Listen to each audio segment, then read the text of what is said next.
Good morning, good evening, good afternoon, regardless of where you are. It's always a great time for us to have a conversation about the gospel and about the different teachings, the moral teachings that help us live in our lives and grow. Today, we're going to discuss chapter 12 of the book Our Daily Bread by the Spirit Emmanuel. Before we do so, I'd like to thank Kardec Radio for this amazing opportunity for us to be here, to have conversations like that. Kardec Radio is available in several platforms. Also, it is possible to send your questions and comments in the X platform, formerly known as Twitter. Also, Kardec Radio has their own app, and through this app, you can have access to podcast of kinds of presentations. All right, without further ado, let us close our eyes for our initial prayer.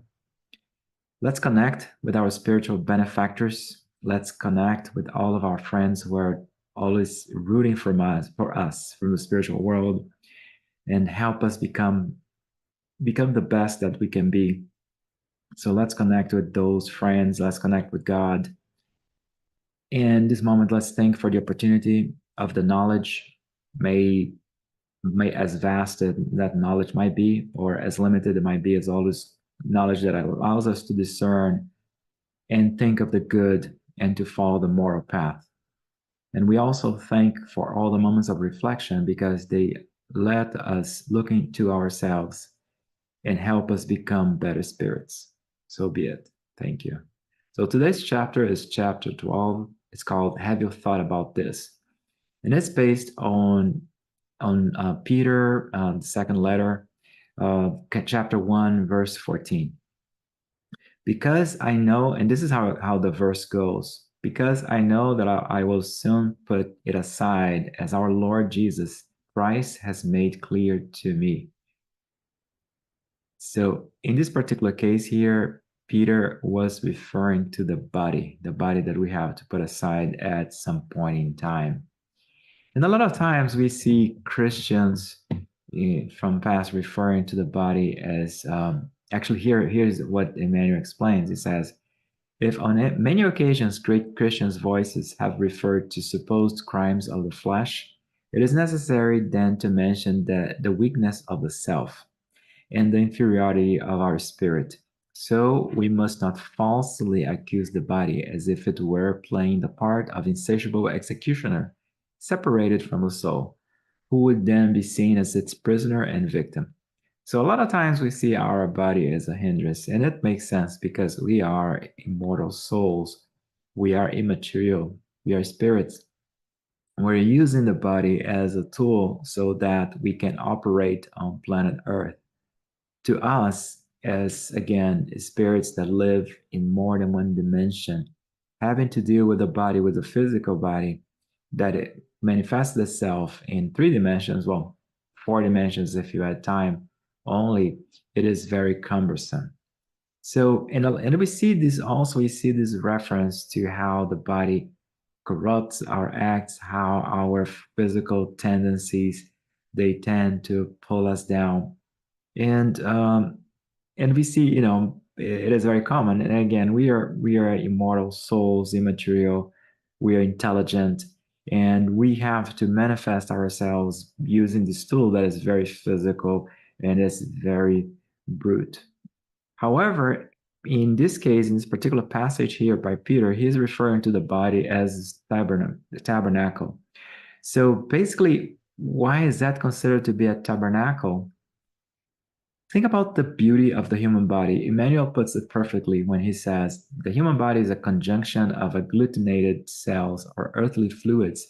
They're united under the planetary laws. This is beautiful, offering the spirit the saintly opportunity to learn, to value, to reform, and to aggrandize life. I like this. So think about all the complexity. The human body is an amazing machine, just like anything else in nature. It is so complex and so beautiful. The fact that I'm communicating to everybody here is a testimony of that.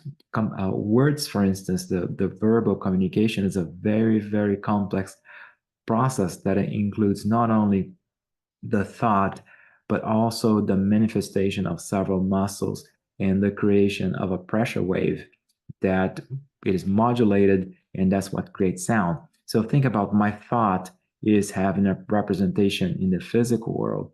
We need to remind ourselves that our thoughts they come from our spirit. So actually I have my spirit acting on a physical body, transmitting thoughts. So I have my whole nervous system transmitting signals to the different muscles, and the muscles are contracting and expanding, and they are producing a very complex sequence of sounds. So this is an amazing process. We try a lot of times, humans are there, we are still trying to replicate this process using machine, using, for instance, AI and machine learning, but we cannot even come close to the beauty and complexity of our body. So we should see that. So it did it, and interesting also that Emmanuel reminds us that everything we see here is united under the planetary laws. So there are different laws of physics, and they are the ones that are acting on our body, and our body is operating under those laws. So it becomes not only from the macrocosm not only from the macrocosm to the microcosm that is my body as well. And Emmanuel reminds us that the body offers the spirit the saintly opportunity to learn. We need the body to learn here on earth. We need our body to have this experience here on earth. Again, due to our state of evolution, we are so limited in what we can do. Therefore, we need this physical experience to manifest on earth. And the body is this amazing tool that we use for that. And it's interesting that Emmanuel reminds us that we have the opportunity to learn, first of all, to learn by our experiences, to value. And as we go through our experiences, we learn to value the right things, right? If we learn the right lessons, we learn to value the right things. Because again, being through good times, when we go through the good times, we value the good things. And when we go through bad times, we also value the good things that we're deprived of. So it is an experience of acquiring, understanding the true value of things. And to reform, of course, to reform ourselves, to better ourselves, and to aggrandize life, to expand life. And this is the life here, meaning the spiritual life, the true life that we have, that is spiritual. Emmanuel continues here explaining that man frequently as a nihilo and perverse laborer attributes the evil qualities that are assaulting him to this useful instrument. The body is a concession of the divine mercy so that the soul may receive preparation for the advent of a glorious future. So this is very interesting when, again, this reference to the body as a source of evil, of all the temptations that come to the body. And this is not really a very introspective way of understanding the physical body. Yes, the body has necessities. We do have our instinctive nature, but everything that comes from the inside. Like Jesus said, it is not what goes inside the human being that corrupts. It is what comes out that shows that corruption. So again, the body is just an instrument. And if we go through different experiences, through different quote unquote temptations that come from our instincts, it's not about the body itself. Again, the body is a tool, and the body has necessity. The body has mechanisms that trigger under certain conditions. So it is a beautiful, again, it's a beautiful instrument. But if there are any weaknesses, they cannot be attributed to our physical vehicle to manifest ourselves on earth. It should be seen as part of our soul that still has so many imperfections.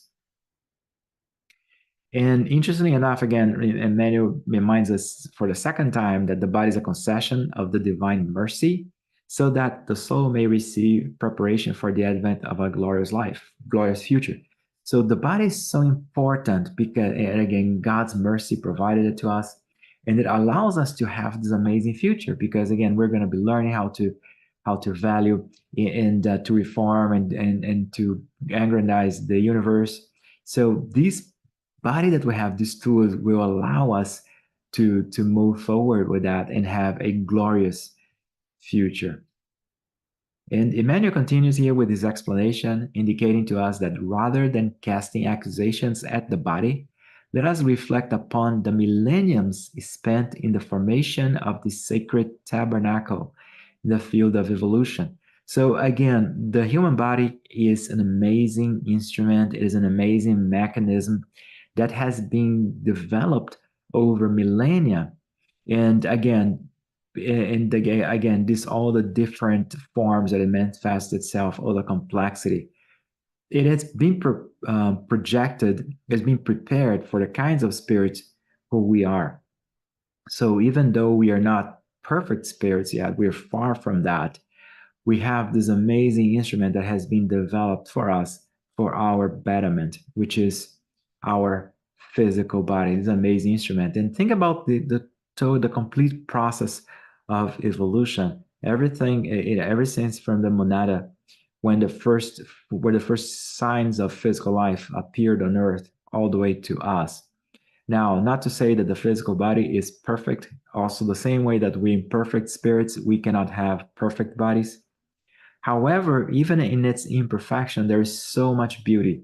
Just like us as spirits, even though we are imperfect spirits, even though we have shortcomings and defects, we're still very beautiful and we're still capable when we put our minds into it to make amazing things. So the same thing applies to the body. The body can be, we can do amazing things with the physical bodies, with our physical bodies here on earth.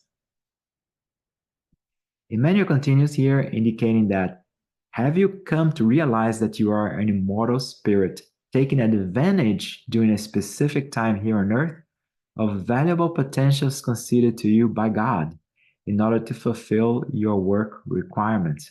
So, can you realize that? So, we are taking advantage. It is being given us this amazing tool, this advantageous opportunity that we have, and if for a specific period here of time on earth. So again, this goes back to the whole point of us having a physical experience, this temporary physical experience that we have. And again, for us to learn to better ourselves, to go through the good and the bad. And again, the body is so sacred because through it we experience everything. Through it we grow, and there's so much potential. We as spirits, we have so much potential, and the same thing, the body has so much potential. So the same body that we can see out there committing crimes, doing what's wrong, that's the same body that can be used to do so much good here on planet Earth and contribute to the growth of the universe. And again, it is a valuable potential.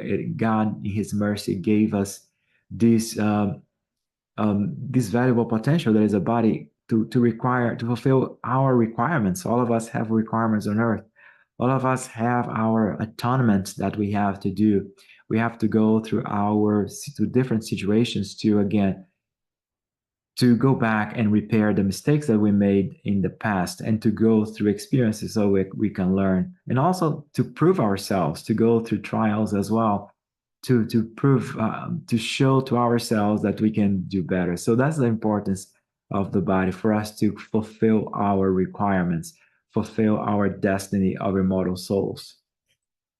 And Emmanuel reminds us again that such forces formed your body. The whole reason why your body is here is not for you, for you to fail, for us to fail, myself included, but on the contrary, for us to succeed, for us to do better.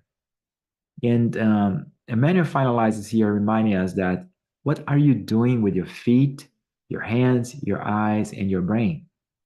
Do you know that these powers are confined to you in order that you honor the Lord through your own enlightenment?